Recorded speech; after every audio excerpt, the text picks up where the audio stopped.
Welcome to the show. Glad to have you with us on a beautiful, nearly spring Monday in South Bend. Sean Stiers, Jesse Stiers. It's not officially spring just yet, even though my wife put away the snowblower while I was gone. It feels like a little bit of a jinx potentially, but the snowblower has been put away, and it's just beautiful outside right now. Ditto in Cleveland, Jess?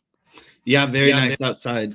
We went and took the dogs for a little walk before the show got started. So their first walk of the year, they were, of course, really bad, but we got through it. Excelente. Did you pick up a dub this weekend? We did 31-28. Another victory. What's your team's name? I don't even know the name of your team. It's some like Ohio City Bank or something. It's like some corporate sponsor, but we let the kids rename the team because of how lame it was.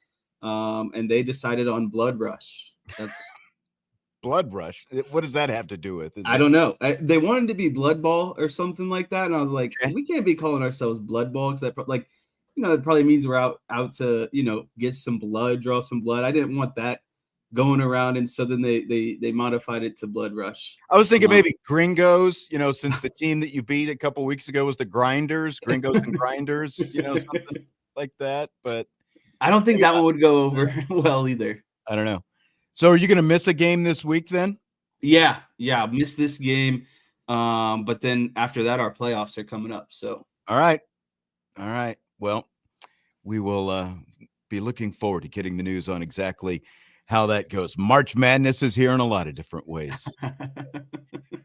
We've got some, speaking of which, we've got some Notre Dame women's basketball we're going to talk about here in a minute after the ACC tournament over the weekend. Fighting Irish back in the top 25 in the AP poll this week, in at number 22 after their 7-game winning streak that got them all the way to the ACC Tournament Semifinals. Talk about that in a second. Today, though, speaking of Blood Rush, like it's first day of NFL free agency, and the moves were coming left and right. Colts made moves, Bears made moves, Cowboys made moves. Literally everybody all over the league is making moves today. Highly sought after wide receiver Alec Pierce staying with the Colts, 4 years, $116 million. Pierce is staying.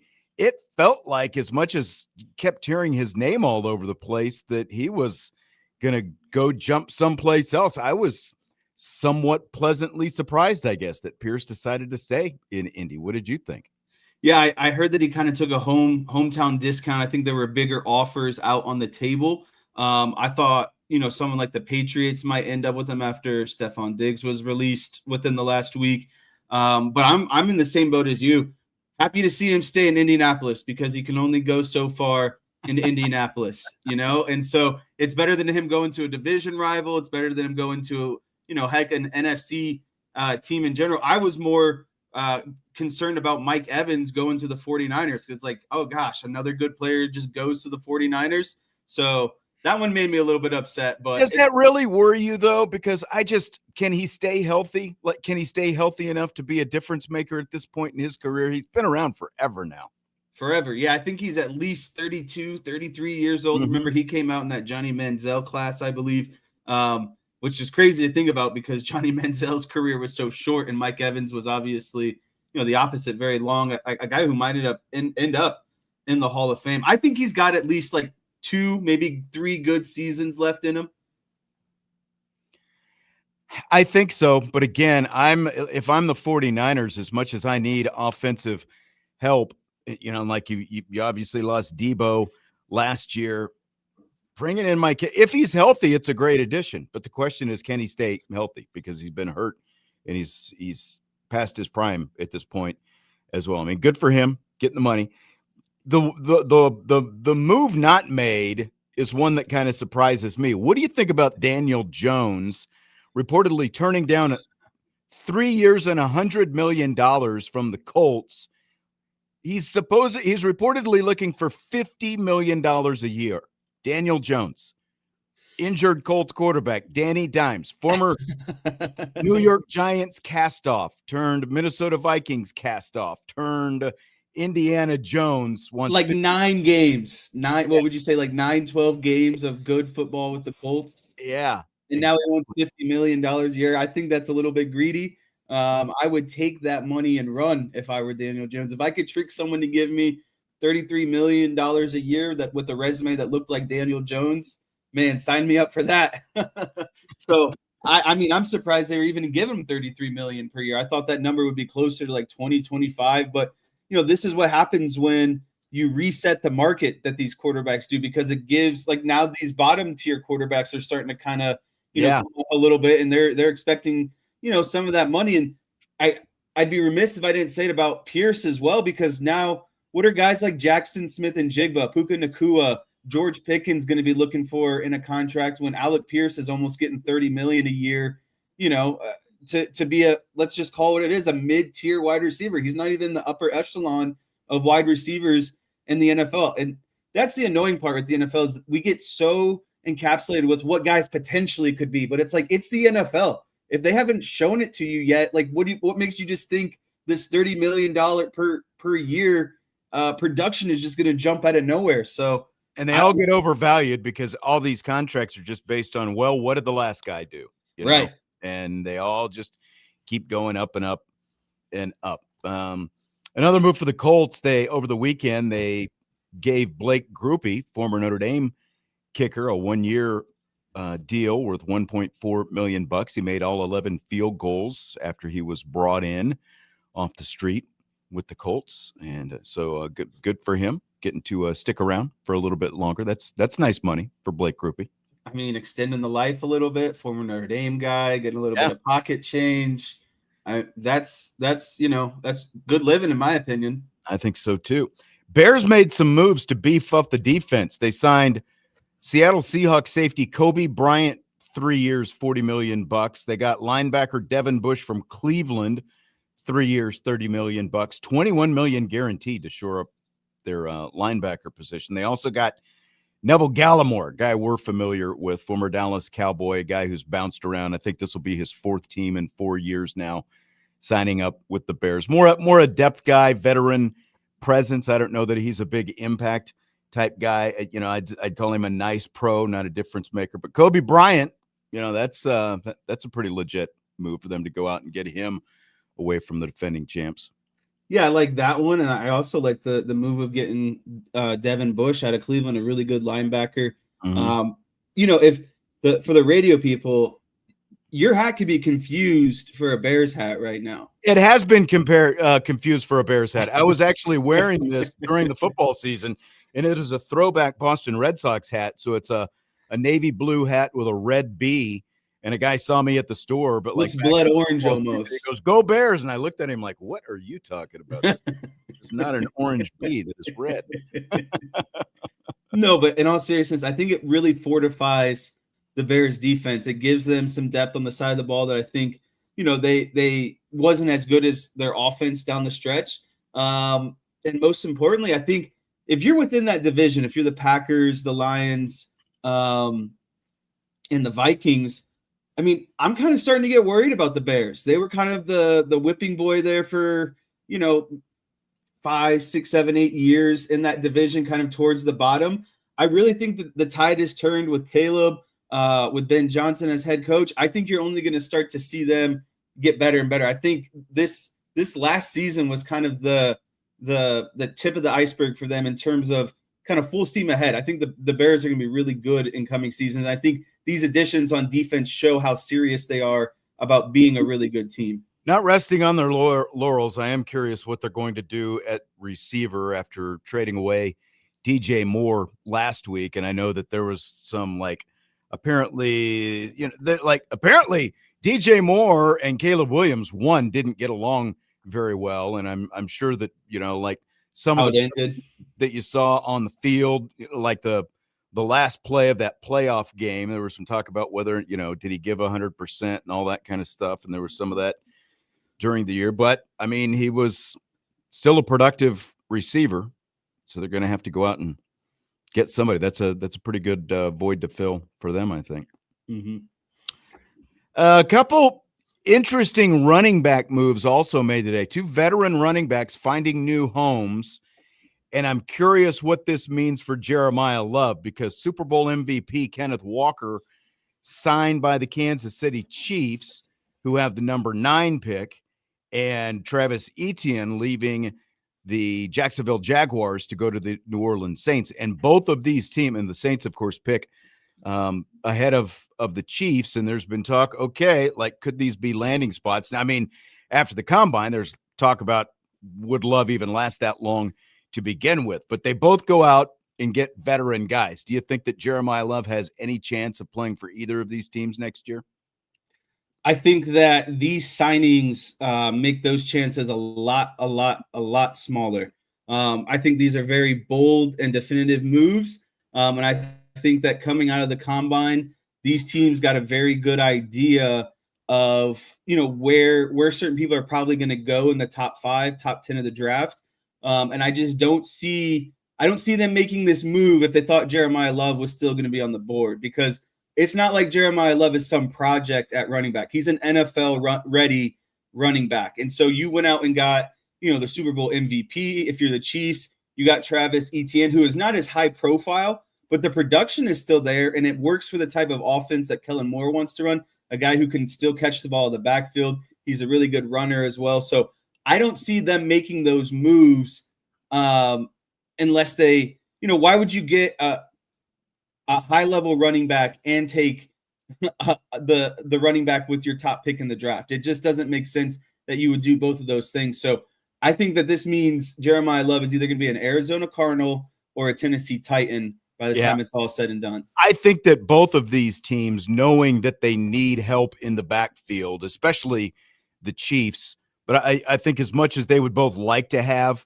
Jeremiah Love, I think that they are making sure that they have a more than adequate insurance policy in case they don't, because obviously they can't neglect it again. Yeah, like the Saints, in addition to Etienne now, they also still have Alvin Kamara, who's on the backside of his career, but that gives them 2 veteran guys. Like, if Jeremiah Love happens to fall to them, you can always, draft Jeremiah Love and cut somebody. Move some things around. Somebody. Yeah, that's exactly right. Like, I don't think that you would pass up on him if you had the chance, but I think that they're both thinking that there's, after the combine that he has, there's not a chance that he's going to get that far. I mean, he's being coveted as the best player of the entire draft. Like, people realize that he's better than Mendoza. It's just Mendoza's the best quarterback, and that's what the Raiders, need and happen to be selecting 1 overall. But there's just I have a hard time believing Jeremiah Love falls out of the 5. And just to spin this for the fun of it, worst case here, Jeremiah Love doesn't go there. These teams, don't pick him either because they sign running backs, and then he falls into Dallas's lap. What else could go wrong there? There you go. Speaking of, going year after year, neglecting a position like running back.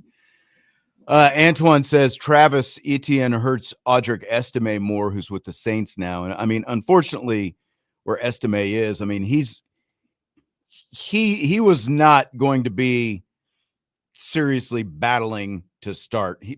Estime, as much as we both love Audric Estime, he's just battling to stay on a roster now because he's already on his 3rd NFL team in 2 years. And, that's just kind of, and he's had a hard time holding on to the football. And that's kind of where Audric is right now. He's battling to make a team. I think we both had pretty high expectations for him, and it just hasn't worked out for him so far, either in Denver, Philly, maybe a little bit more in New Orleans, just because there were opportunities. The reason he ended up there later in the season is because there were opportunities, and they lacked depth there at the position. Hopefully it swings for him. But, again, it's like they don't sign Travis Etienne instead of giving a younger guy like Audric Estime more opportunity if they felt like he's someone that they could rely on for those opportunities. Yeah, I think he'll get definitely a shot. I think he'll definitely be on the training camp roster. And I think it helps that Audric got to see some playing time at the end of last season, because of injuries, because of depth issues on the Saints, and he capitalized on that situation. So he's definitely going to have that opportunity in camp. He just has to continue to prove himself, and hopefully had a really good offseason where he got better. So they have no reason to cut him. And I think it's important that he did it with a team like the Saints, because you can almost build a home, right? Like you can kind of set your tent up a little bit, and as long as you continue to prove yourself and work within that system, a young system with a young head coach, a young quarterback, you guys can all kind of rise together. So he just needs to capitalize on his opportunities, basically.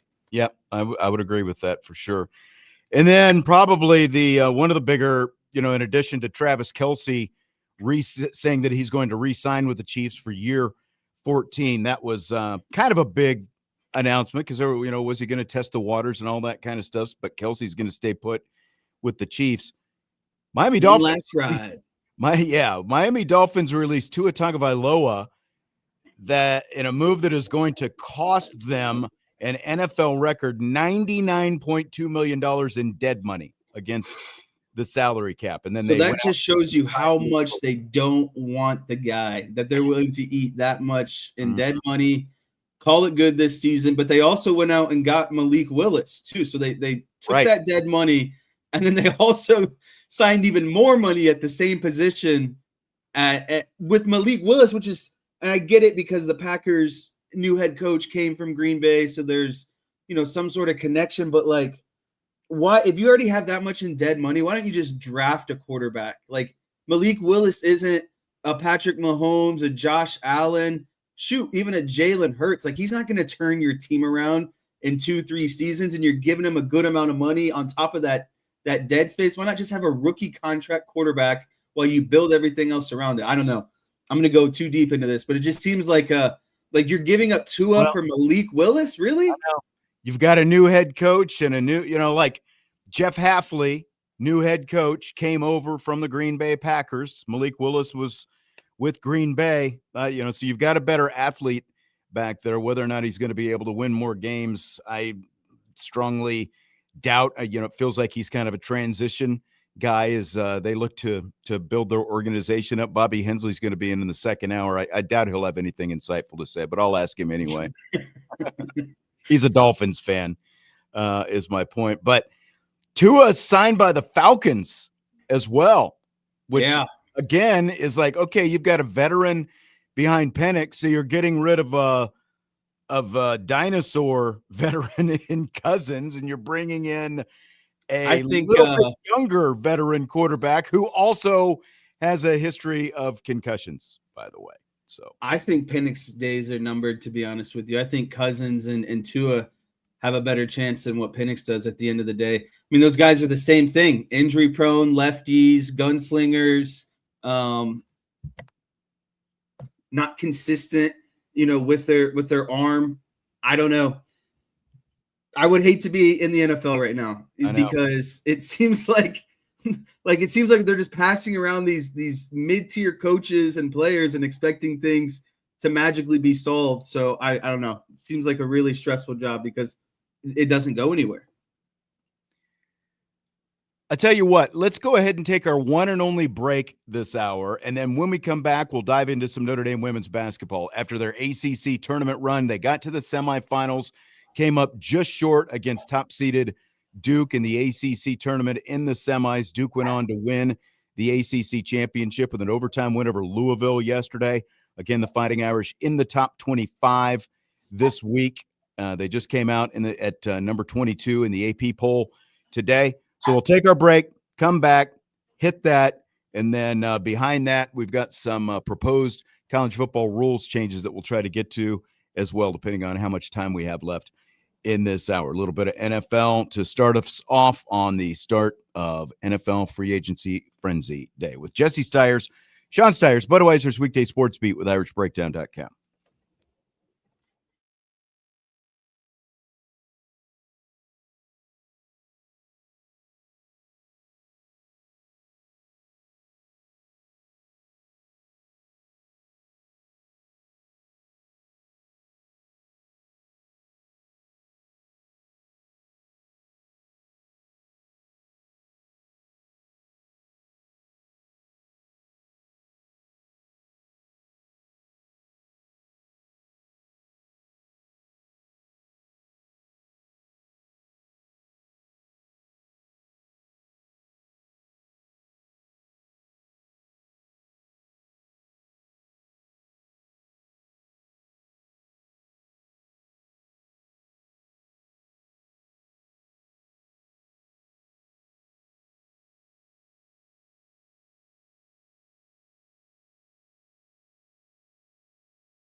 We continue Budweiser's weekday sports beat with IrishBreakdown.com along with Jesse Stiers. I'm Sean Stiers. We got a little baton handoff at 6 o'clock. Vince D'Addario and Bobby Hensley are going to roll right in for some rapid fire with me later on tonight. Busy week still. We've got Notre Dame hockey coming up on Wednesday in the Big Ten tournament, and then Big Ten men's basketball tournament coming up later on this week, and we'll have some of those games, and of course we'll have March Madness NCAA tournament games next week. I'll tell you what we don't have. What don't we have? Notre Dame men's basketball. No, we don't. We can hit pause on that. We'll see if we can come back to it. Did get some breaking news. Jalen Harrelson named to the All ACC honorable mention. He averaged 17.4 a True game. freshman. Yeah, 9th overall among rookies in the ACC. So good for Jalen Harrelson, one of the few bright spots kind of to come out of the men's season after their season came to an end against Boston College over the weekend. They did not make the ACC tournament. Women, on the other hand, did make the ACC tournament. They were the number 5 seed. They started off with an opening round win over Miami. They followed that with a quarterfinal win over NC State, second time they've beaten the Wolfpack this season. And then I'll tell you what, Jesse, I did not know what to make of the matchup with Duke because of the fact that Duke's size was so much on display in the first meeting that they won by, 15, 16 points back on January 4th at Cameron Indoor. Notre Dame didn't have KK Bransford in that game. It was one of 12 games she missed because of injury, but she was back on Saturday. She's been back for the last, 10 games now, and they're doing really well with KK Bransford in there, and they did really well against Duke. They got off to a slow start, fell behind 10-0, clawed back in the game. Their defense really stood up, and in the end, they only ended up losing 65-63. What did you think? I know you got to see at least most of it. Did you get to see all of it? Yeah, I watched whole game, start to finish. I thought, early on, Duke did a really good job of the ball pressure that we talked about. North Carolina State lacked, and I think Miami lacked. They were on, not on Notre Dame, on the ball, kind of forcing some shots. I thought, for lack of better terms, I thought Cass really struggled, especially in the first half of that game. There was a lot of defensive laps, just the turnovers there was a turnover that bounced off her hands, and she just kind of dropped a pass. So, they didn't seem had a little jitters or something early Yeah. on. So many balls just right, just like not a lot of rhythm. Yeah, exactly. So, the starting off to a 10-0, down 10-0 wasn't great. I thought as the game progressed, they started to attack the hoop better, kind of get around those bigs that Duke had. But, it was obvious that Duke had the size advantage. They just got so many offensive rebounds. Their total rebounds was half and half, just defensive rebounds and offensive rebounds, which was expected. And I thought Notre Dame did a really good job of neutralizing that situation. And I think it's also significant that Malaya Coles was in foul trouble and ended up fouling out. She basically sat for an entire quarter from the 7, I think it was around the 7:19 mark of the third quarter, and she came back with 7 and some change to play in the game after she picked up her 4th foul and ended up fouling out. And she's obviously their biggest post player, and she had just been gobbling up.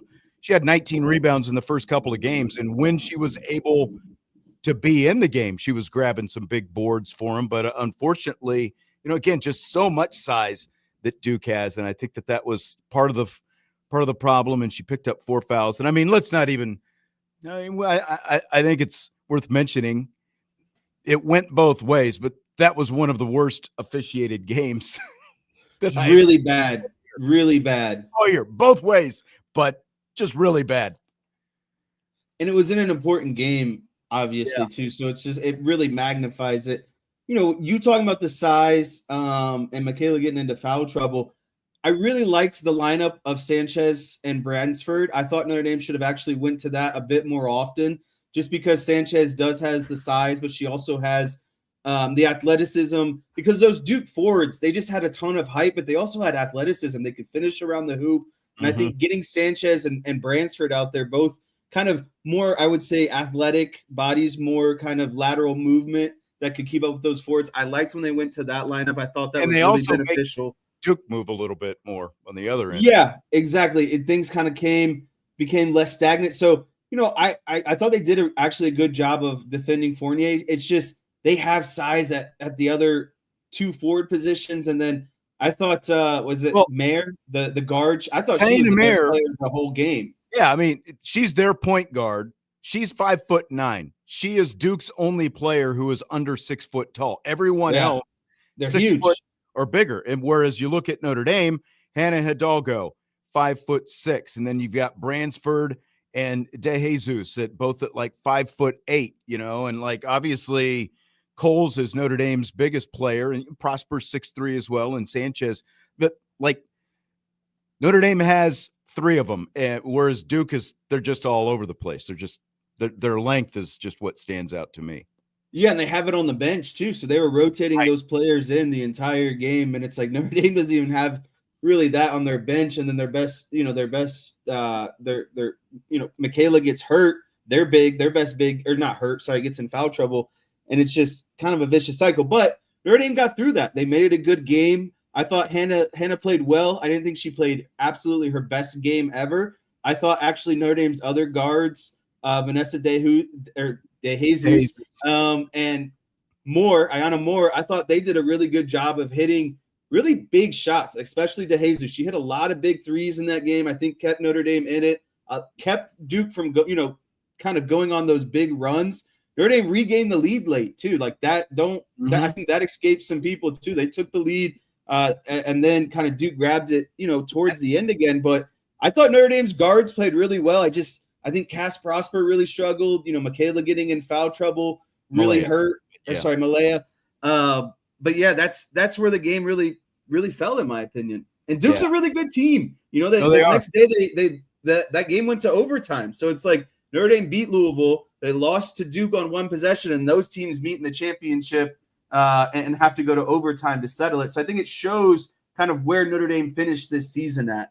And I think that by the fourth quarter, especially with Coles out, and you're basically with a 6-person rotation with her out, and it's your third game in 3 days, I felt like that kind of like you could see some of that late in the fourth quarter. And I want to talk about the final sequence of the game because, okay, Hidalgo has hit that 3, so now it's a 2-point game. They're down 65-63. Notre Dame's got the ball in their front court. There's like 53 seconds left. Hidalgo gets into the paint. She's got a defender towering over her, so she kicks it out to the left wing to Cass Prosper. She misses a 3. Hidalgo grabs an offensive rebound that, ends up like she tries a 3. Prosper gets a rebound. Ayanna Moore attempts a shot, not a 3. She tried to drive, and then ultimately those 3 shots right there, the entire clock ran down, and that was the end of the game at the end. But the initial where Hidalgo's handling it, and we'll get to the whole clock stuff in a minute, but I want to talk about Hidalgo getting into the paint. She's got a defender there, again, a 6-foot defender with an arm outstretched, defending her in the paint, and she kicks it out to the wing. And so Hidalgo was asked about that decision in the post-game press conference, and here's her response. For Hannah, I was just kind of wondering, 26 seconds left, dribbling the ball at the top of the key on that last possession, and then you decide to kick out to Cassandra for the first shot of that last possession. What was kind of going through your head at that point, and what was your thought process in that final possession of the game? Yeah, making the smart play. I talk about I trust my teammates, so it would be, very hypocritical of me to say I trust my teammates and then not kick it to them when they're open. I trusted that when I drove and I drew Cass's defender, that she was going to knock down that shot, and I would do it again. Okay, so there you go. I would do it again, is Hannah Hidalgo's response. So what did you think of the decision? What did you think of the response that she had there to the decision? Yeah, so I kind of came into the question without hearing the audio with my kind of, how I would feel about it, what I would think about it, and hearing what Hannah had to say only reassured or confirmed exactly kind of my thought process as well.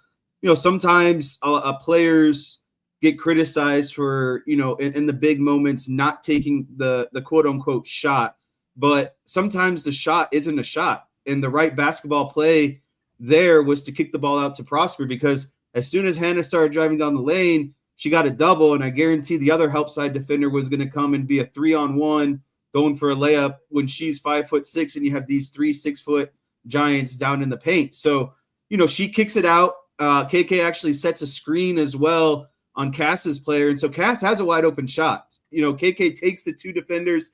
Cass has the wide open shot. It's there. It's just she's got to knock it down. I have more of a problem with probably DeJesus not in the corner catching that shot and taking it, because that had to be drawn up out of the timeout. And so I like the idea of the play. I just, Cass Prosper isn't my at the top of my list to hit a 3-pointer to potentially win the game. Of the players who are on the floor, you've got Hidalgo, Prosper, KK Bransford, DeJesus, and Moore. Those are the 5 on the floor. And DeJesus and Moore, and in the reverse order, Moore and then DeJesus, are the 2 best 3-point shooters of that group of 5. Now, Hidalgo had just hit a 3-pointer, but she's only hitting like 25% for the season. Ayanna Moore is up around 40%, and DeJesus is like mid-30s. And to your point, I agree with what you're saying, like setting up Prosper out there. Like, honestly, you talked about Sanchez earlier. If I'm going to, I have no problem with Hidalgo's decision, for one, because she starts off, she tries to go right. Jackson cuts her off. So she goes into the paint, and Jackson is still there. She's got nowhere to go, and she's got a wide open defender out there. Like, people are always accusing Hidalgo of trying to play hero ball and all this stuff. Hero ball would have tried to just, keep that thing and eventually, ultimately just having to eat it because it's stuffed in your face, because you've got a 6-foot player with her arm outstretched over you and you've got nowhere to go. Her only move would have been a spin move trying to go back to the right again, and I don't know how that was going to work out. So she kicks it out to a wide open player. Honestly, I would rather have seen Sanchez in that situation, because Gisela Sanchez is hitting 50% from 3 for the season, and she's been on a tear over the last 10 games from 3. So like, if I want my best shooters on the floor, which obviously they had it set up where they were going to try to win the game, I would have rather had Sanchez out there and probably had Cass down low, like to rebound if there was a miss. That would have kind of been what again, it's all hindsight, but that's kind of the direction that I think I would have gone. I would have wanted Sanchez out there on the floor, because percentage-wise, she's my best 3-point shooter, and she's been killing threes over the last 10 games. Yeah, and I think, plan A was Hannah to drive, because that is your highest percentage shot. Hannah finishing around the rim is your best shot as a Notre Dame offense. If they take that away, what becomes the next best shot? It was the kick out to the 3. And to your point, I would have at least rather had Sanchez there to take that shot. And then, Cass misses, and Notre Dame grabs maybe their first offensive rebound the entire night. And they get a second shot at it. And that was a complete, and then they ended up getting 3, because Cass misses, Hidalgo grabs the first rebound. She backs it out, takes the 3 with Fournier in her face, and it's like up there forever, and it hits off the back iron and the backboard, and then Prosper gets another offensive rebound and kicks it out to Moore. Personally, again, all these things happen so fast, but I was a little bit surprised. I know Moore was deep on the wing, but I was surprised she didn't just catch and launch there. She should have. It was better than the shot that she ended up taking. Right. But like we were talking earlier today, it sure looked like Toby Fournier fouled Hannah taking that 3-pointer to me. I didn't think that there was a landing zone. Hannah came down on her leg and ended up falling.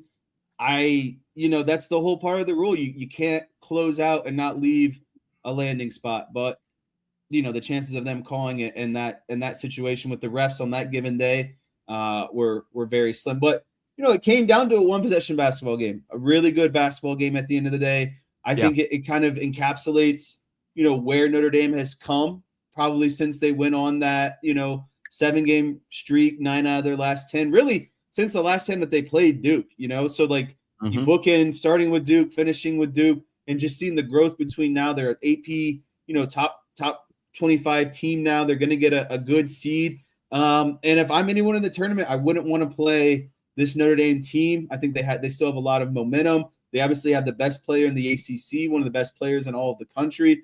I still think this team has a really good shot to make the Sweet 16 and go even further than that.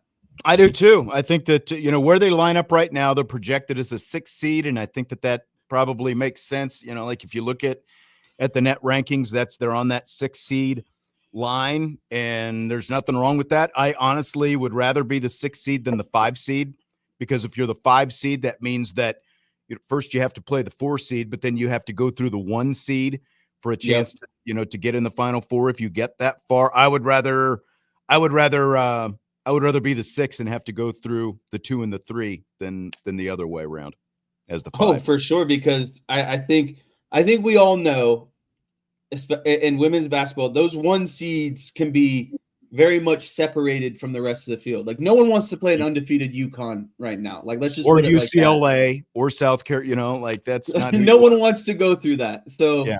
I'm in the same boat as you. I would rather be a 6. Completely agree.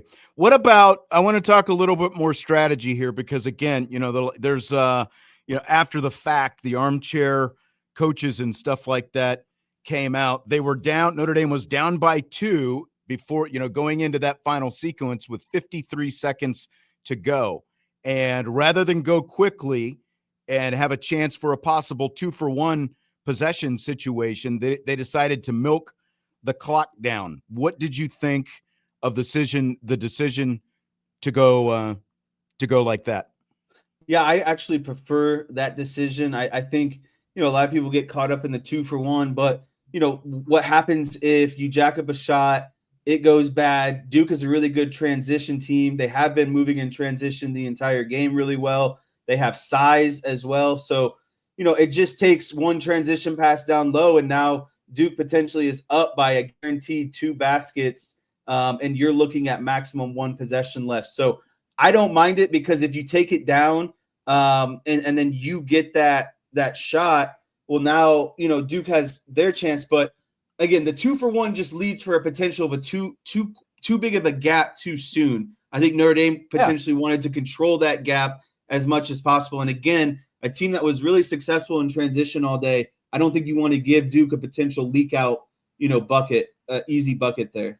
Yeah, because if you do the 2-for-1 and then, like you said, you miss, Duke gets the rebound, and then either they're out in transition or you foul them and put them at the free throw line, then all of a sudden you're looking at a 2-possession game and you've got even less time left. And again, I think where Notre Dame was after Coles had fouled out and you've got 6 players and you're down by 2 points, you've got a chance to either tie it and get it into overtime or go for the win. And they obviously went for the win. They took 2 3-pointers. They wanted to win the game. It's kind of like, you're the underdog.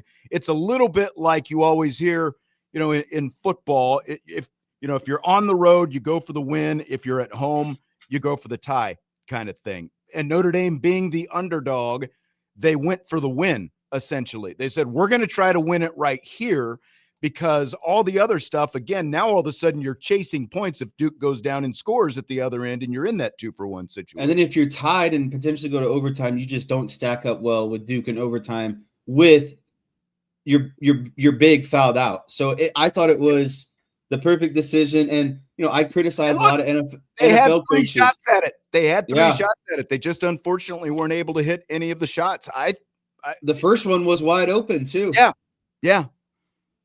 Just, if you're able to execute a little bit better, the strategy was perfect. Just unfortunately, they weren't able to hit any of the 3 shots. And again, we can talk about the second shot, the 3 by Hidalgo, where she probably deserved to be at the free throw line. But as bad a day as the officials had, I think that you're going to have a hard time getting them to make the call. And they obviously didn't make the call. Bad day, by the way, for Rod Creech, a local guy who was officiating that game. But, by the way, the spray tan and the hair dye game are on point, I guess, for him. So, but he's got that. Are you turning into Brian Kelly on me? Just execution? That's what it was?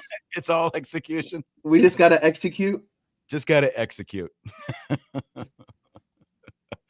Renee says, "Yo, Frank, I'm still getting over that heartbreaker. Literally put him in a depressed mode. I mean, again, you'd obviously rather win and have a chance to play for the ACC championship. And Duke went on to win it.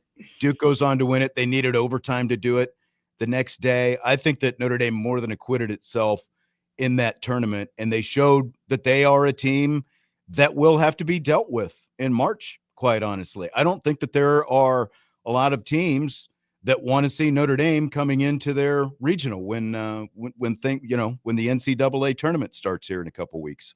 It's going to be some long nights of film for whoever is preparing for Notre Dame. Like, you see that matchup, you're like, oh, I'm going to be up all night now watching film on this Notre Dame team. Yep. And it's still not going to work. Tommy wants to know where they would be this year without Hannah Hidalgo. Do they make the conference tournament? Are they even 500? Oh, man. Do we even want to go there? I know. I mean, like, if you just took a literal, as this team is comprised, and you took a National Player of the Year candidate out, I think that answers your question, doesn't it? Yeah, I mean, I don't want to speak ill will, but they definitely wouldn't be the same team. I don't either, and that's what I'm saying. It's like you're talking about a player who averages 25 points a game. Like, that's a lot of points, a lot of their offense. And she's also one thing defensively as well, too. When she comes off the court, that's the other thing. Hannah Hidalgo, I'm pretty sure, played, what was it, the first 3 quarters straight, not coming out after already playing, 2 games earlier this week. And as soon as she comes off defensively, other teams go on runs. She has to not only be out there to orchestrate the offense, but the defense doesn't move as well when she's not out there. And so, you're taking away, someone who's providing 25 points per game, but you're also taking out the person who creates so many steals, jumps so many passing lanes, allows her teammates to also move defensively just as much as they do offensively. So, I mean, this is why she's the Defensive Player of the Year, the ACC Player of the Year, and, we'll finish atop the National Player of the Year. Yeah. Well, and we didn't even talk about the fact that three-pointer that she had gave her exactly 24 points, which is exactly what she needed to pass Skylar Diggins to move into second place on the program's all-time scoring list. By the way, a disputed three-pointer, not exactly good for the play-by-play guy when a milestone like that is on the line. When it's a 3 and then they go, oh, we don't actually know if it's a three-pointer. So yeah. It was close. It was like this close, but that was a really slick shot to break the record. Pulling up in transition like that, hitting the 3, making it a definite, one possession game. That was pretty nasty. Irish Eyes 77 in the YouTube chat says 5 seed. I mean, they are right on the cut. You have to be top 20 to be a 5 seed, and they are number 21 in the net ranking right now. So they are right on that line where their schedule really bodes well for them because but half of their losses come to out of conference teams that are also going to be in the top 20 of this thing. And I think they also beat a team or two that are going to be within the top 20 by the time it's all said and done. So, I'm hoping for, or I guess, I don't know if I'm hoping for the 5 after we just talked about how the 6 would be better. I don't think it matters at the end of the day. And if you want a better chance at going further, sticking with the 6 seed. It's all, 5, 6, doesn't really matter. Right. I mean, honestly, that's just an ego. Oh, we're a 5 seed, not a 6 seed. Again, I'd rather be the 6 because you go through the 2 and the 3 and not the 1 seed. So that's where I would rather be. I think they're better off there. You're not going to get to host either way. You got to go on the road either way. You got a fighter's chance at 2 and 3. I completely agree with that. Joseph in the chat says, would you say this is Coach Ivy's best season in terms of coaching Notre Dame's women's basketball? This roster is limited to say the least. They were so close knocking off Duke. Last year's team underperformed. You Go want ahead, me to take Jess. this one? Sure. Yeah, I mean, I think obviously you'll have more of an in-depth answer than I will, but I kind of like to start with the outsider's perspective here a little bit.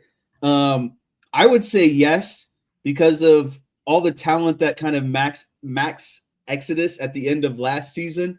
Knowing that who Hannah was, basically convincing Cass to stay the whole summer so they could work together and practice together. And then you did really good job in the transfer portal of just filling some holes. They might not have been like the talent that we're used to in terms of like Sony Citron and obviously Olivia Miles, but I thought Moore and DeJesus did more than a good job of filling their role this season. And I think we'd be lost without them. Like Hannah can't just go out there and operate by herself the entire time. And so you do have to give credit to the rest of the team. But in terms of overall talent on the roster, this is close to probably her first year in terms of how much talent they had. And so I thought she did a really good job of stringing the pieces together. And this team is, she's made 3 straight consecutive Sweet 16s. I don't see why it can't be 4 this season with how they finished out the season. I don't either. And maybe that they could get past it, like that's the thing is sometimes your most talented teams don't do it. And then the teams that have the least amount of expectations slip their way into the Elite 8. And I won't be surprised if that happens this season. There's a coach that you and I know and love who told me that many years ago. It is not always your most talented team that goes the farthest and does the biggest things. Part of the whole deal, like look at Kansas State on the men's side a couple of years ago. They got to the Elite 8 and everyone was great. Like they had a good season. Okay. Well, part of what happens in the tournament, it happens much more often in the men's tournament than the women's, but we have started to see more upsets in the women's tournament happening as well. Part of what allows you to keep advancing in the tournament is other upsets, and then you take advantage of those upsets. A big part of, that's a big part of tournament success, and another part of it is, just what the matchups, how the matchups play out. Is the team that you play a good matchup? Oregon State a couple of years ago, as talented as Notre Dame was not a good matchup for them. And, like those things happen sometimes, and they've come right down to the wire. Like what was that? Probably 3 or 4 years ago when they got to the Sweet 16 and they lost by, 1 or 2 points to NC State. It's like, it's all about matchups and are you getting better as well? So to answer this question, are they a better team at the end of the season that they were at the beginning of the season? The answer is absolutely yes. And you can also look at, this is the first roster where Niele Ivey didn't have just a roster chock full of Gatorade State Players of the Year and McDonald's High School All-Americans. She's got the least on this roster that she has 3 had. of them left at the end of last season. Right. So yeah, so like getting this team to this point, they have obviously gelled and figured some things out. And as I've said before, getting Bransford back is a big part of that. Obviously, she's one of the McDonald's All-Americans who is on the roster, but she was out all of last year because of injury, and she missed part of this year with another injury. Getting her back, though, like the way that they are able to defend on the perimeter and just all of the little things. Better rotations. Yes, the rotations are better. And yes, exactly. I wanted to make one more point because my time is ending here soon. I think the biggest thing that you see this season compared to last season is, we talked about the talent, but I think everyone this season knows their role and they play their role really hard, and they play super well as a team. The egos are more or less kind of left at the door. And most of them are very high IQ players as well. Yes, I think last year some of those egos weren't left at the door on a game-by-game basis. Correct. And I think they just were too clashy. And this year you just have a team. There's no egos. It's just a team that knows their role and they know how to play together. And the more that they've played together since Bransford has been back, they found that kind of fluidity, and now you're really seeing it. And, look, a lot of people want to blame the player who is still on the roster for the clash of egos and all those different things. Look at last year's ACC awards release. Hannah Hidalgo and Olivia Miles both got first team All ACC. But what did the headline say? Hannah Hidalgo, ACC Player of the Year and Defensive Player of the Year. That was a really tough pill for another player to swallow.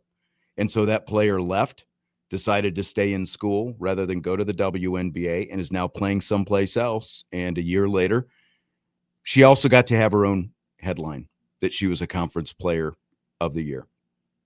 And again, people want to blame the current player on the roster, but the biggest ego hit was the player who left. It's not because, this player is a ball hog or this, all these different things. It flat out came down to not getting enough of their own spotlight. And so they went someplace else, got their own spotlight, and I guess you could say that it's paid off for them. They fell in the championship game, so how much did it really pay off? Right. Jesse, good basketball talk.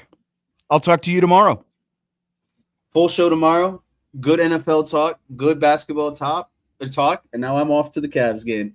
All right. Sounds good. Jesse Steyer's checking out. Vince D'Addario will be checking in. They had to swap some days around this week. Someone was asking where Vince is. Sometimes the schedule doesn't always hold, so they switched some days. Vince is going to be in for hour number 2. So will the one and only Bobby Hensley. That is coming up in hour number 2, something that we call Rapid Fire on Budweiser's weekday sports beat with IrishBreakdown.com.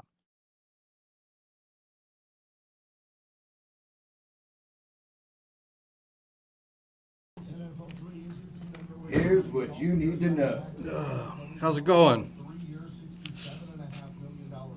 Good. Vince asked if we were running on time. Well, that's not a good sign. They actually fixed the thing in here for the audio.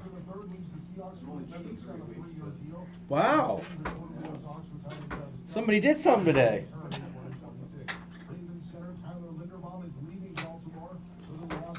I know we talk about it just about every week, but that Notre Dame team that's not going to make the tournament's ranked now. Oh, And they 2 points away from making it to the finals. Yeah, exactly. I almost texted you because I put it on a few minutes late. It was like 8-0. They didn't. It was 10-0. And they didn't score for most of the first quarter. And I'm like, well, to win, you got to score. Yeah, I know, right?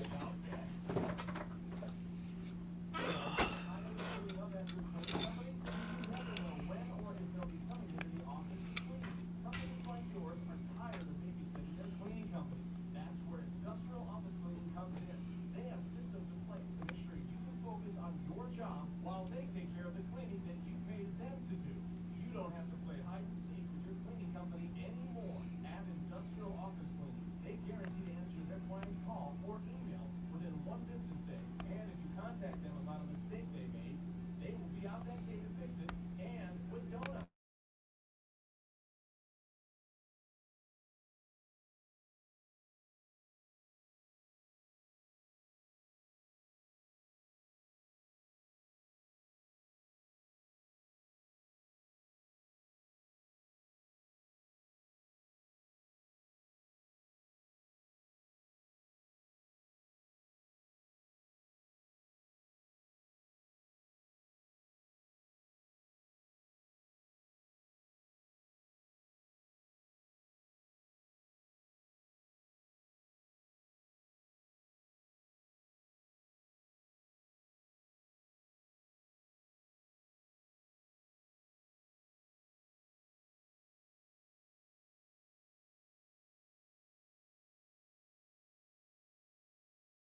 Yes, we roll into the second hour of the show, and I welcome a new set of faces along with me. Faces and voices, I guess I should say, since it is radio and video. I'm Sean Stiers, and I am joined by Vince D'Addario and Bobby Hensley as Jesse scoots on out. How's everybody doing today? Well, it's always a surprise on Mondays when Bobby shows up. Every single week I forget that he's going to be on. Every time. That says more about you than it does me. I didn't say it was a pleasant surprise. I just said I forget every week. Every week. That's a nice shirt you got on. I like that. Let's go. What's that? I like your shirt. Well, thank you. It's track season. Got to be ready to roll. It's one of the best schools I ever went to. It's where I learned all my good information. No, you didn't spend any time in the dean's office? No. I flew under the radar as much as possible. Kind of like now. That's fair.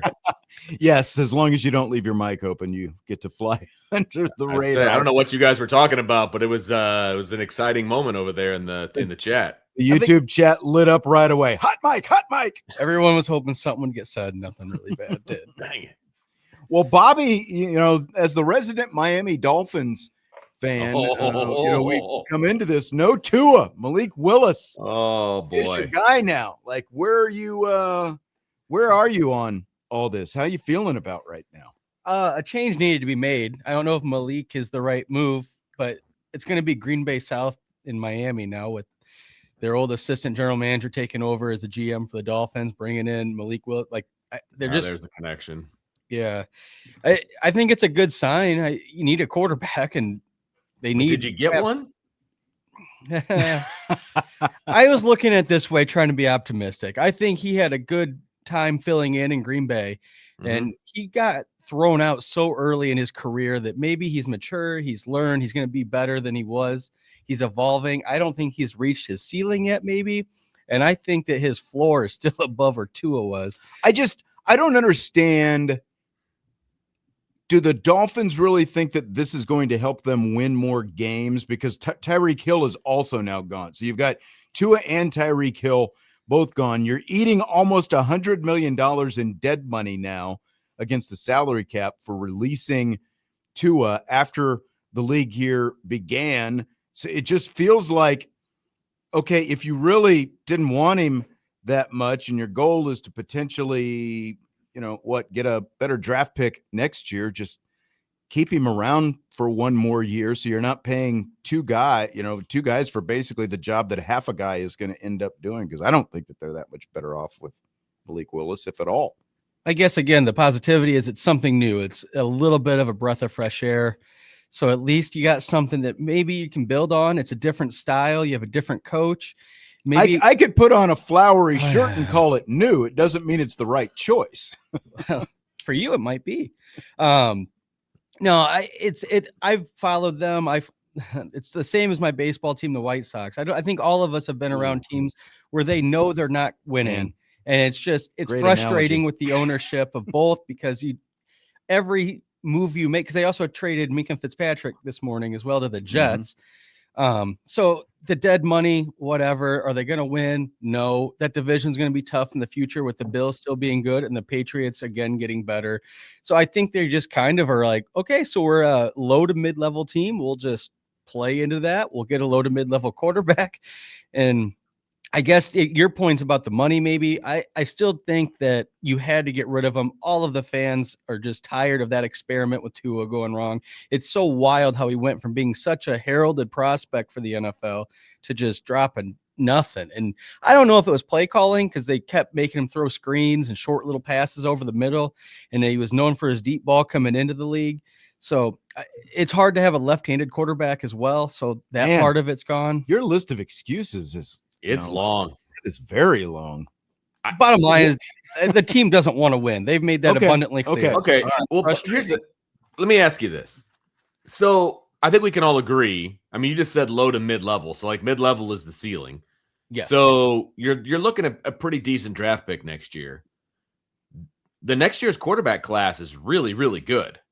So you could have spent a lot less money on a rookie quarterback than you are bringing in Malik Willis and the ridiculous amount of money they just spent to potentially have him as a backup quarterback moving forward if they get a decent draft pick next year. It's a lot of dead money there too. Yeah, the dead money part really hurts because it looks like they don't know what they're doing and they're so short-sighted as a ownership. I think you have a new GM. He's coming in. He just wants to make his mark on the team, wants to bring in his own guy from Green Bay. So that's like you said, that's the connection. Yeah. I mean, I get the connection. We're not in South Beach. Let's get off this topic. We've been on it too long, but it obviously hits Bobby, very close to home. Can't wait for them to win 4 games next year. Yeah, exactly. Yeah, they win 4 games, they could be in the CJ Carr sweepstakes. There you go. Now that could be exciting. But yeah, they haven't messed up a quarterback pick since they passed over Brady Quinn for John Beck. National college football reporter Tom Fornelli says Clemson is dead. Do you buy or sell? Notre Dame is going to regret signing their long-term scheduling deal with the Clemson Tigers, Vince. I sell it. Now they may be, I guess it depends on what his definition of dead. They're not going to turn into Auburn, or they're not going to turn into pick your low-level team here. As long as Dabo is the coach, they're going to be competitive. They're going to be. Were they competitive this year? Okay, well, fair enough. They were still one of the better teams in the ACC, which is scary. I don't think that they're going to regret it. No, because everybody's talking about how difficult it's going to be for Notre Dame to make a schedule. And they went out and they signed a big deal with a team that at least has a logo that people recognize, and they have star power, and all that. They have, they are considered, if they're not a blue blood, they're right at that next tier underneath it. I mean, they've won national championships, obviously. And so I don't think they're going to regret it. No, I mean, they're better than all the other teams that Notre Dame has on their schedule at the moment. So I still think it's a good deal. I think I buy because of what you said, Sean. How long is he going to be coach? Because his trending on Clemson last year was brutal. They're going down, and he's the only one that refuses to transfer and use the portal. Now, he finally did go out. He did this year. Do some this year. But he's tiptoeing in, and is he too late and too far behind? Yeah, he's dabbing his toe. Dabo's dabbing his toe in there. But I'll say to Vince's point, it's kind of a weird definition, dead. There's still a logo you're going to realize and a good win for the next few years. So the long level of this, it's hard to tell, but the next few years, there's still going to be a good game on the schedule. I don't know what it's going to look like at the end, but college football is going to be different in 5 to 10 years. So it's really hard that's fair to say. It's a 12-year deal, right? That starts here real quick. So, and this is my point. I don't think for the short term, they're obviously going to regret it, but for the long term, I think they do. I mean, Dabo was already going on 2 decades at Clemson, which in the world of a college football coach, a head coach specifically, that's like 5 lifetimes right there. Nobody lasts 20 years anymore. And the way they're trending right now, if he has 1 or 2, if he has even 1 more year in the near future, like the one that he just had, because like he already was making the comments, about, let him go out and see, get someone else if they think that, this isn't good enough or whatever. Well, I got news for you, man. Eventually they do. Nobody lasts forever. And I do think that by the time this contract gets to the middle, I think that Clemson is going to probably be a very average program, because I do think Dabo is going to be gone. And I do think that it ultimately comes up and bites them, because you've already got people criticizing the strength of the schedule. And once Dabo's gone, I don't see it being anywhere near what it was like 3 years ago. Maybe the win isn't as marquee as it used to be, but even calling them dead, this is the first time they ended a season unranked since 2010. So it's 1 year. Yeah, it was terrible. I think next year says a lot about the future of their program and where they're going to be at, and whether this matchup helps Notre Dame. The dead part is they're dead at having a possibility to win the championship probably, but they're still a fringe playoff team. They've been making it at least every other year. At their peak, they obviously were one of the top programs of the nation, and they've slipped from that. But I don't think that they're dead. And the other piece of it for me is, Clemson was very successful while these kids who are now coming into college and everything, they were around. They remember Clemson being good. And so they're not a distant memory of good yet. So I think there's still a window here, right? And it doesn't necessarily have to be with Dabo.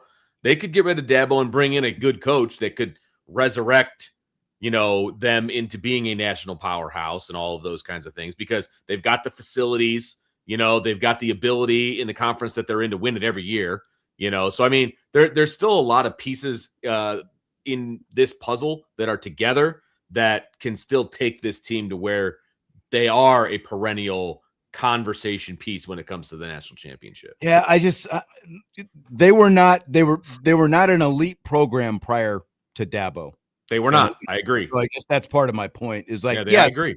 Well, they do have all those things right now. They're in such a small spot. They are a national brand right now as long as he is there. But again, they were a lot of people's pick to win a national championship this year, and they didn't even make it to the college football playoff. They fell flat on their face with a guy that everyone was talking about, like a top 5 type quarterback and all these different things and all this talent that they had on the roster, and they more than underachieved. And so that's my point. And that's my concern / question going forward is, again, in the world that we live in, Dabo has one more year, like he just had, especially considering the reluctance that he has had prior to this offseason of going out and getting guys via the portal to help turn things around. Like, I think that that brand can fall off just as quickly as it rose with him running things. It's like Vince said, though, you need you need games against these kind of programs and teams. Like, it won't be a win that'll catapult you to number 1 in the rankings, but a win over Clemson would still mean more than probably like a win over Stanford out of the ACC, or like Vince said, there's still, well, again, now top of the conference but what happens in 4 years if they're just a 500 team every year, like a lot of teams in the ACC? Well, unfortunately, they don't team up to spruce up their schedule in other places. I don't think it's going to take that much for them to be one of the top ACC teams, though. That's the thing. Like, I think regardless, they're still going to be up towards the top of the ACC, because I don't know that there's anybody in the ACC that's challenging them right now on a consistent basis. Yeah, but I mean, that's a relative term as well. So, at the top of the ACC can mean, okay, you're 9-2 every year, or 9-3, I guess. Right.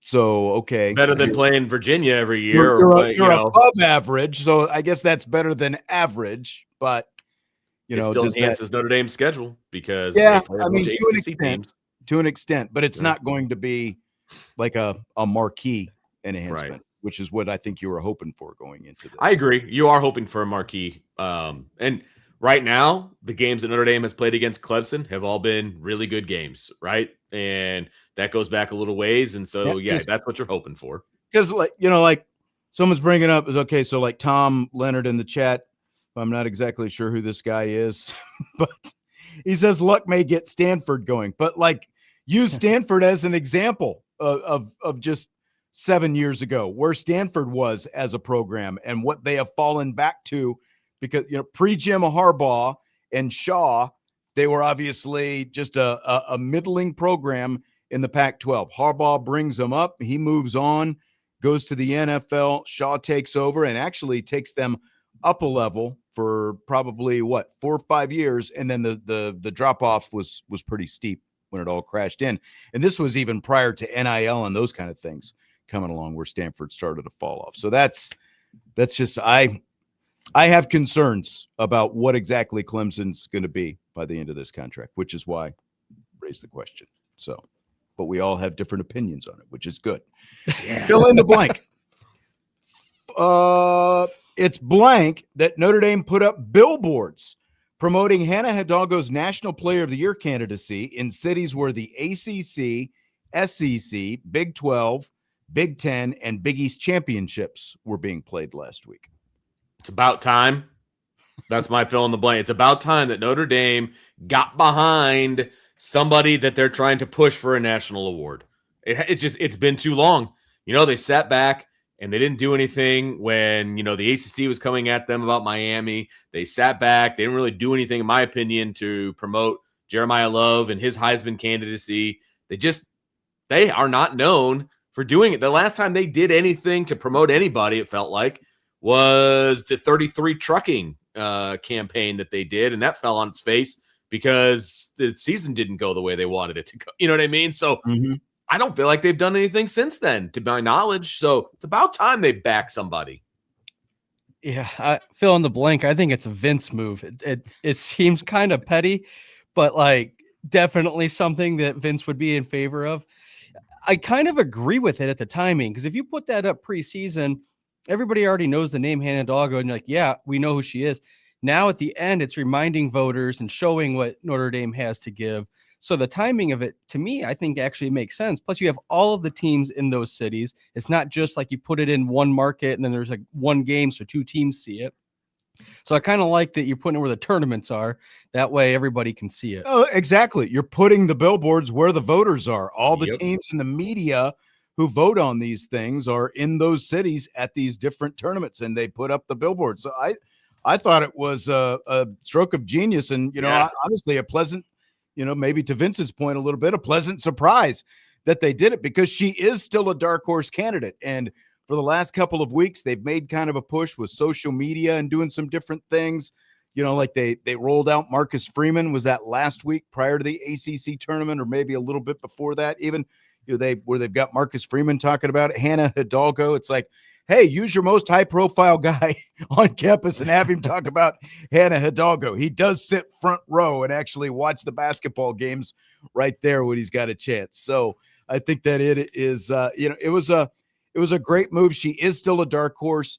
I'll be curious to see if this makes a dent, because she's definitely gotten a lot more attention recently with a lot of the stuff that she's done and that hot streak that the team went on at the end of the year and getting to the ACC semifinals. So great move, I thought. It's awesome too, because 2 weeks ago we were talking about if she deserves ACC Player of the Year just in the conference. Mm-hmm. And then here we go at the end of the year, crunch time. She's showing up. She's playing out consistently like she has all year. And now she's a dark horse, a nominee for, or up there for Player of the Year nationally. It's just funny how quickly it goes up. I guess that's the Notre Dame star. It goes up and it goes down pretty quick. Ooh. Man. Well, sometimes I'm saying like you win a few games, they move up very quickly. They lose a couple games, it seems they fall out of favor, and Sure. they're everything's bad and the world's crashing down. I mean, I felt like she's been overlooked for national honors all year just because the team wasn't at the same level as some of these other players. So yeah. And Justin in the YouTube chat says foreshadowing for CJ. I mean, I would hope so. Like if CJ Carr is having that kind of year next year, and you're plastering those things around for Heisman Trophy and that kind of thing. Well, that's got to help like NIL stuff too, because if you can tell a guy like, hey, if you're having a great year, look what we've done for these other athletes to promote them even more. I think that's just a win all the way around for every program. Fill in the blank. Former LSU and Notre Dame coach Brian Kelly was on Sirius XM radio at the end of last week. We didn't get the chance to talk about this because we had a short show Friday and we ran out of time. It's blank that Brian Kelly told Danny Cannell and Dusty Dvorak that LSU's current roster is being paid north of $40 million. It's sour grapes. That's what it is. It's sour grapes, because he's classic BK. He's already putting out there. Here's why I couldn't win. Yeah, it's exactly right. They didn't support me like they're supporting Lane and da. He's the built-in excuses are already there, and it's March. It's March. Come on, man. Here we go. Well, it's March, and what team's he coaching this year? So it's not even like he has anybody that he doesn't need to. He's getting paid millions of dollars to sit on his can. Yeah, that's a good gig if you can get it. I think it's hilarious because $40 million and they won 9 games. And you talked about Clemson, but I know a lot of people were talking about LSU coming into the season. They bought a lot of players. It was their push, their big year. They were going to be definitely a playoff team, maybe a championship team.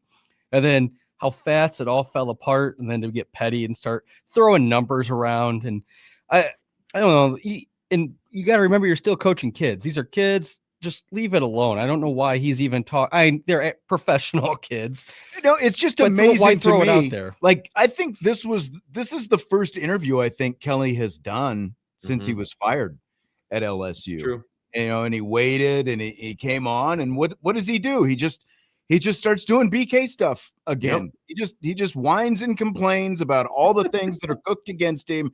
Now he never had a chance because he didn't have all these opportunities. Okay, so your roster might not have been getting 40 million last year, but I guarantee it was making over 20 or 25. Yeah, they had plenty of talent. Yeah, there was tons of talent on that roster, but it's just always an excuse with Brian Kelly. If I just have this one more thing, things will be perfect. Well, sorry.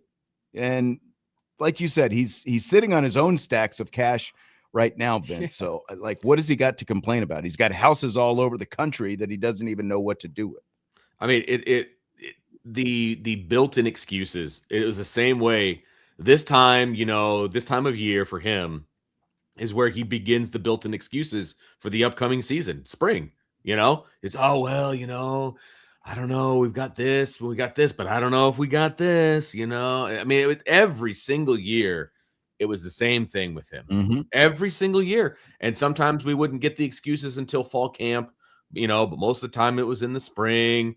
This is just, it's like a clockwork for him. It's like clockwork. What are the excuses? Well, here we go. We got some excuses built in. So it'll be interesting to see if he ends up, behind a desk, talking about college football or something once the actual season rolls around, and what kind of excuses he can make when he has to talk about LSU or Notre Dame or something else and try to be that neutral party that's just talking about college football. I don't think he can do it. No, it's like they said in the chat. He can't help himself. He just He keeps getting these excuses, and every time he talks, you just see more and more. He just seems sleazy to me. It's ugly. He's fallen out of favor nationally and off of Notre Dame and off of LSU's programs since he left Notre Dame. It's just been a steady decline in his popularity and his approval. Like, not that it matters, but like, he hasn't produced anything. And for him just to whine about this, it's pretty typical BK, like you guys said. So. I just love that this is how it turned out, though, once he got to LSU, just because of the way it began. Yes. And all the pushback from the LSU side of things about it, like Notre Dame is going to fall apart now that Brian Kelly is gone. And he's going to come here. He's such a great coach. And like, he didn't have all these advantages at Notre Dame. So he's going to come here and win national championships. And he got his chef. And again, he got plenty of, roster. He had a freaking Heisman Trophy winner, but he still, that couldn't even get him close to winning a national championship. So I think it's hilarious the way it worked out and the way, he didn't even get through the middle of season 4. And in the meantime, obviously Notre Dame was in a national championship game the year before. Right. And I wonder how much some of that pressure got to him, because pressure obviously gets to him. I wonder how much that got to him and led to his own demise after seeing Notre Dame get all the way to the title game the year before. It was a huge part of it. There's no way you can convince me otherwise. It was a huge part of it because he's always worried about what people think. And he's just always. And come on, man. Like, you leave a place and you say you couldn't get it done there because you didn't have this, and this, and this place does have it. You're failing based in LSU's eyes. You're failing. I mean, that's what's happening. And the place that you left is better off now than they were when you were there. Like, I think sleepless nights. It's pressure all the way around. It's pressure on him because he's like, they're doing really good up there. And then LSU's thinking, why did we hire this guy when we're not doing any different than we were before? And the program he left, they're doing a lot better and they're looking better. Like, they're growing. They're every day. Recruits. That's right. Yeah. So I think that on both sides, it just double was bad for Brian Kelly. And the end of it was, I think a lot of people would have, if you had said this was going to happen this way, a lot of people go, I could see it, but we didn't expect it, if that makes sense. So I think it's pretty awesome. We all hoped it, though. We all saw this scenario, and we're all like, yeah, that's what we want, but rarely do we get what we want. I will say, I hope that he does get an analyst job, and I want to see him squirm when he has to talk about LSU and Notre Dame. Like, Save that. We'll come back. We'll talk about, I got one more Brian Kelly question coming up after this break. Budweiser's weekday sports beat, rapid fire, irishbreakdown.com.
Rapid Fire continues on Budweiser's weekday sports beat with IrishBreakdown.com.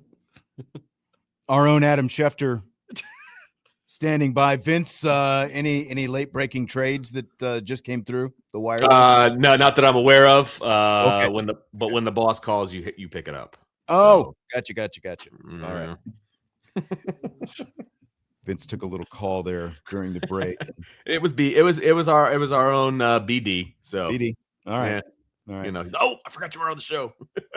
Rapid Fire continues. Vince D'Addario, Bobby Hensley, Sean Stiers. So we were just talking about Brian Kelly. He says that Brian Kelly says he's ready to coach again if the right situation comes up. He's 64 years old. Now, we were just talking about analyst. Do you think that he is either a coach? What happens first? Does he coach again?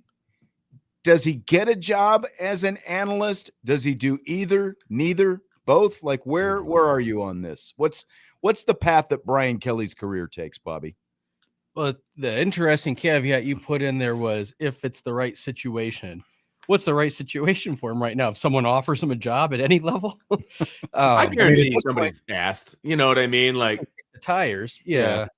I think he'll be an analyst first. And it's not because of his personality, but it's ratings gold. Because like Vince said last segment, if he has to talk about LSU, that's ratings. If he has to talk about Notre Dame and Notre Dame or LSU, or both of them are making playoff runs, and he's a part of a panel that he's been a part of all year, and he's stuck and he has to talk about him, I'm sure they'll coach him on what to say and they'll make it nice and sound good. But come on, tell me that wouldn't be worth watching and tuning in for on a Saturday.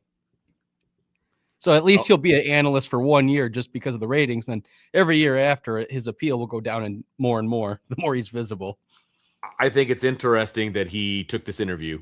To be honest with you, he could have just sat back and played golf and just ignored the outside world for a while. And I don't think anybody would have cared either way. You know what I mean? But it's interesting to me that he took this interview when he did, because it feels like he wanted to get his name out there again. Like, hey guys, don't forget about me. So I feel like he is going to take some sort of if it's not an analyst job, you're going to see him popping up on these radio shows, giving his opinion, like that kind of stuff. I could see that. He'll take another head coaching job. Like he's too full of himself not to. He doesn't want to end things the way that they've ended at LSU. What level does he take? Like what type of job? That's the question. And that's, I agree with you that he doesn't want it, but he has coached at Notre Dame and LSU in his last two stops. And then obviously you go back Cincinnati and Western Michigan. I don't see him going to a group of 6, for example. I agree with that. Is he willing to accept even a mid-tier Power 4, mid-tier or lower?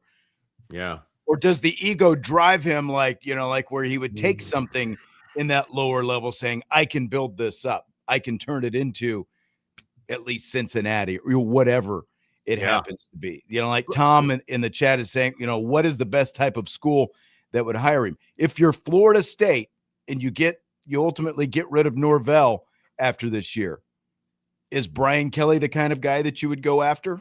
I could see it. I could, because they're not good right now. And he could get them to where he got Notre Dame before he left, right? I mean, he could get them to a 9-10 win team all the time. I mean, he is a program builder. Absolutely. Look, what he did at Grand Valley, what he did at Western, what he did at Cincinnati, what he did at Notre Dame. Like he brought Notre Dame from a pretty low place back up to prominence as far as, winning 10 games a year, right? He could do that at Florida State. I could absolutely see that. I just don't think that he's going to be able to take any school to a national championship. I don't see that. If he can look inside himself and realize that's probably not who he is right now, and he just wants to take a rebuild, but could he do it? Could he even get Florida State into the college football playoff? In the ACC, I think that he could. I think he can. Yeah, absolutely. I absolutely do. But then I don't know how successful he'd be once he gets in there. But he can have them on the precipice. Florida State would take that at this point, right? Absolutely. If I'm Florida State's president or athletic director, I would hire Brian Kelly. I think they've been to the playoff once, and that was the year after they won I think it was still the BCS when they won their championship when Jameis Mhm. was there. Yeah, they went Yeah. undefeated that year and got a 3 seed. Yeah. And then they went out to the Rose Bowl and Oregon smashed them. Yeah. But you're right about BK. At LSU, he did have 2 10-win seasons. So it's not like he flopped and like Clemson did this year even. Like with a 7 Well, he flopped this season. year. He flopped this year. Right. But he's going to bump his head on that glass ceiling all the time. Like that's Mhm. just what he's going to do. And he's always going to put his foot in his mouth and make things worse. That's Yep. I think this LSU experiment, if you want to call it that, has shown a lot of the national fans, media, what he was like behind the scenes. It's all coming out pouring now. And so he could probably go to Florida State as a sleeping giant and get them to be 10 wins and a fringe playoff team, kind of like he did at Notre Dame. But then he's just setting it up for the next guy to come in and do better, which that might hurt his legacy to go to 2 schools in a row where he gets them close to making a playoff. And then the next guy pushes him over the edge and goes even further with them. I think that'd be fun to watch. I'm here for anybody that doesn't like BK. I didn't either, but he can coach. It's not, his resume isn't completely terrible. He's a program builder. Yeah. His resume is good. It's What just he that he thought that he could go to another level Right. with all the resources Mhm. at Right. LSU, and he obviously showed that wasn't the case. He's better off at a place that needs to find some stability, a place like Florida State or even a Nebraska, who is glad that they've got Matt Rule, I guess, now. but is that program that much better off than when Matt Rule got there? Like those kind of places, a traditional Yeah. place that had a lot of success that needs to get back there. I think that I think at the very least, he can within 3 to 4 years build someplace like that back up and get them much closer to where they were, and at least be around the college football playoffs, like winning national championships. I don't know, but I think that he could get a program like that at least much closer to or in the college football playoffs. The ACC is the path of least resistance. Like that would be the best landing spot if you want to be, look, what's the reality if it's a 16-team playoff or a 24-team playoff, whatever the case may be, right? If it's a 16 or a 12, if you're the second best team in the ACC, you got a great shot of being in the playoff, right? I mean, that's realistic.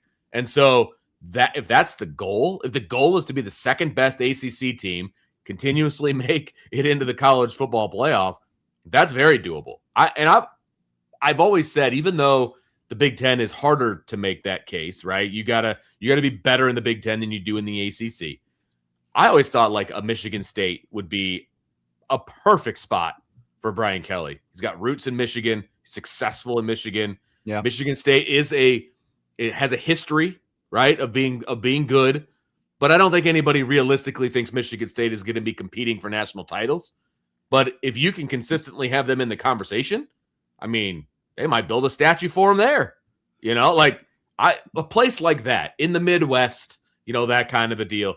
Obviously, he didn't fit in down in the bayou. Like that was not going to work. Now, if he goes to, Tallahassee, for example, just to Florida State, yes, that's in the South. That's a different kind of in the South than LSU. Like the Fake bayou is a way of life. Tallahassee isn't necessarily that. So I think he'd be okay down there. But he's a Midwest, East Coast type guy. So I think the ACC is a good fit. See, like I always think of a program, something like South Carolina. Like, where would he fit in? Like, could he elevate that program? I think that would be some sort of a spot that he could feel good about because, success. They're above 500 when they're at their best. The other thing we're not bringing up is I wonder how much with kids and recruits and this negativity of Brian Kelly from the way this LSU situation went, how much does that harm him moving forward? Does that make some of the recruits just a little uneasy going to play for him? And if that's the case, it's going to be harder for him to build another program. Yeah, I mean, it's short-sighted, but that's his most recent data point. Getting fired from LSU mid-season on a year they were supposed to be really running at the championship. Justin says they would love him at BC. There's no way he would take the BC job because there's no facilities. There's not enough resources there. Right. He would not go into that situation back in his hometown, I don't think. Like there's just He's not going to go someplace where there's nothing. Like not in today's world. You have to have some kind of financial backing from your administration. I don't think Boston College has it. How much longer do you think Luke Fickell has? I mean, he's going to be on the hot. I think he goes into this season on the hot seat. Could that be a landing spot for BK? I think I could see that. Yeah, it would make some sense. You know what I mean? That would be a good spot because it's a program that has success that he could build and make them even better. And they got facilities there that, they've got tradition. Does anybody think Wisconsin's going to be knocking on the door of a national title? Yeah.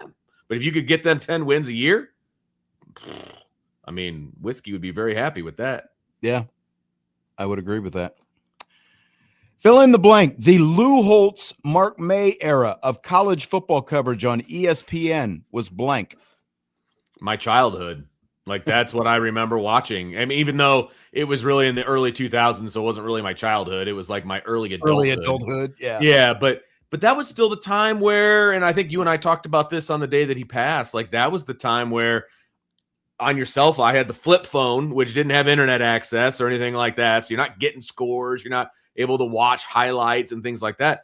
Where do you get that from? You get it from ESPN. You watch those guys. You watch their debates. You watch all that stuff. Like that was like the golden era of ESPN, in my opinion. So that was the good stuff, man. They don't have stuff like that anymore. I think it was cutting edge, and it was so organic and natural. I don't think they started it with the intent of having them go at it all the time, but it just evolved into that, and it was great. It was organic. And I think it started to lead into what we have more and more today, which is not as good. It's the talking heads all the time, all day long on ESPN. But that one was different because it was organic. The personalities were great. I disliked Mark May so much because I just was all into Lou Holtz all the time. But it was cutting edge because nobody was doing it at the time. And exactly. They were sort of the forerunners. Like there was obviously your PTI and some of those different shows, but they moved it into college football. And now all of a sudden, as you said, organic, they had the debate. But at the same time, it was also like watching some of those clips, having watched some in the last week, kind of gone back and revisited it. It's obvious it was entertainment as well. And it wasn't a bunch of blowhards taking themselves so self-seriously. It was like they were having fun with it. Now, Mark May, became a guy that you love to hate. And obviously, if you're a Notre Dame fan, you were going to be on Lou Holtz's side, but it was like just so much fun when they would go and do like the final verdict after the games, and they would, debate a point and go back and forth. And it was, I don't think that we realized at the time that it was the golden era, because by the time some time passed, it probably, sort of went past its time, I guess. And it took us into a different era, but really, like during the week, especially on ESPN, no one has found a way to replicate that. It's like they've all tried to go toward the first take model and hot takes and those different kind of things. And they weren't hot takes. They were just two guys debating points back and forth. And it was a lot more fun, I think, than anything that we have now. No, I think that's it. And Reese Davis, they're saying that, like Tom Leonard in the chat said, Reese Davis was a big part of that too. He was a catalyst. Now, I mean, his careers continue to evolve, and he's still doing good stuff in my entertaining college football on Saturdays. It was just so fun to watch. I guess like organic's the word I use, and that's what I mean. Like you just don't get that anymore. Everything feels canned now. And like you say hot takes. Some of them aren't even hot takes, and I don't even feel like they believe their takes. They're just trying to get but that's a hot take. Right. Is like they're like the hot take, like the definition of a hot take is 99% or 90% of the people agree with take X. So what I'm going to do is come up with a take that is so counter to that, and then that becomes the hot take. And that's not what these guys were doing. They were just debating points back and forth. Yeah. It's the counterculture take. It's essentially you, Bob. Yeah. Exactly. I can't do that. Like it's like lying to your wife. Like I can't argue something that I don't believe in because I can't keep it straight in my own head. It's like lying. I can't. I got to dig in and you got to remember the lie. Yeah. Right. Exactly. I just, it's not for me. If I'm arguing something, it's because I believe it, 99% of the time. Sometimes I just like to get Sean's goat. Speaking That's of fun. which, That's why I'm here. okay, so we've got something interesting going on in our YouTube chat today. Tommy Tough Nuts, his handle, our old friend, aka formerly Tommy Guns, Yes. is taking exception. He wants me to block this person that's going by the handle Tom Leonard because that's Tommy's real name. So we've got the actual Tommy and someone going by Tommy's name, Tom Leonard, in the chat, and Tommy wants me to block him. Well, the problem is this Tom Leonard hasn't done anything so egregious other than use the name. So how do we block this? What do we do with this, Vince? It's just identity theft. I mean, that's really all that it is. You know, Can Tommy prove that you're actually the original? Right? Tommy? Maybe the other one's the orig. I don't know. Yeah, and it's like the Spider-Man meme where they're standing there pointing at each other. Who's the real one? I don't know. Yeah, Spider-Man meme. It's funny. I don't know. I don't know what to do with any of this. Yeah. All right. I've got this Top Gun question that I've been wanting to ask for a little while. First of all, Top Gun Maverick. Okay. Everyone who listens to the show on a regular basis knows where Vince and I stand on this. Bobby? Oh, no. Top Gun Maverick. He said, "Oh no," that means he hates it. This isn't going to go well, is it? So you're not in on Top Gun Maverick. The thing about Top Gun Maverick, I had never watched the first. All right. So, I turned his mic off and he kept talking. Go ahead, Bobby. Well, I'll just try. It doesn't matter. You can still hear me. I'm in your studio. Top Gun. I'd never seen the first one before I saw Top Gun Maverick.